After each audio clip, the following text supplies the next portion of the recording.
But I want to take a step back here and ask you about more broadly what's happening in the region itself. We've seen heightened rhetoric again and again coming from Iran. They said that they won't listen to anyone if they decide to develop ballistic missiles themselves. There have been reports that Saudi Arabia is developing ballistic missiles at sites in the desert. Do you think that this is going a bridge too far? Well, I don't know about these news because I have not seen any official comment on them.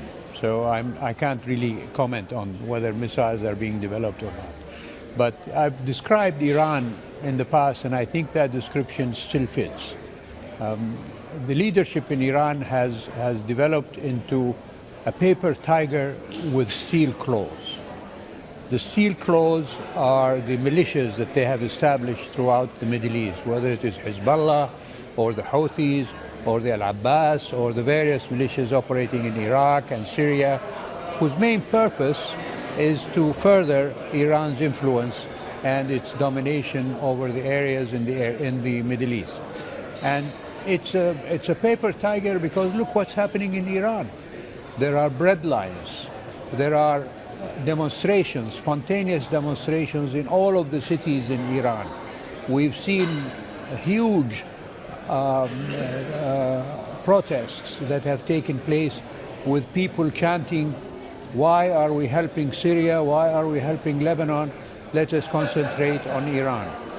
It is that kind of government. It's a dysfunctional government. Do you think that we're close to seeing a regime change in that country? I don't know. I think it would be premature to try to predict anything of that sort. But definitely, listen to Rouhani.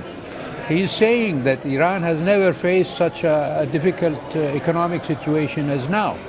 And their currency is in the pits. So that is the administrative capacity of the leadership in Iran, is that they're turning their people into paupers instead of providing them with health services, with food, with all of the things that people look forward to. So I hope that with Mr. Trump's sanctions against Iran, we're going to see a change of the conduct of the leadership of Iran. The Iranian people are the first victims of this leadership. When you take a step back and look at what you've seen over the last 10 to 15 years coming from the United States in terms of their foreign policy, what's happening in Afghanistan with the withdrawal of troops, what's happening in Syria as well, is the United States getting it right in the Middle East? Unfortunately, I think the U.S. has made wrong decisions. When they invaded Iraq, for example, I think that was a wrong decision. And I remember at the time I was ambassador in the UK, and I was interviewed about that situation. I said, I hope that the U.S. will not be as precipitous in leaving Iraq as it was in getting into Iraq. Unfortunately, the Bush administration and then the Obama administration, and now we see Mr. Trump taking out American influence and troops from Iraq. Syria is the same. Wrong?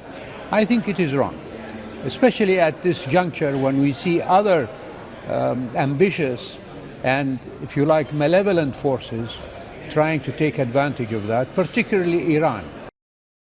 Hey everybody, it's Hadley Gamble from our new CNBC Middle East Bureau in Abu Dhabi. Thanks for stopping by. Now to watch more, you can try one of the videos that just popped up on your screen. And don't forget to subscribe.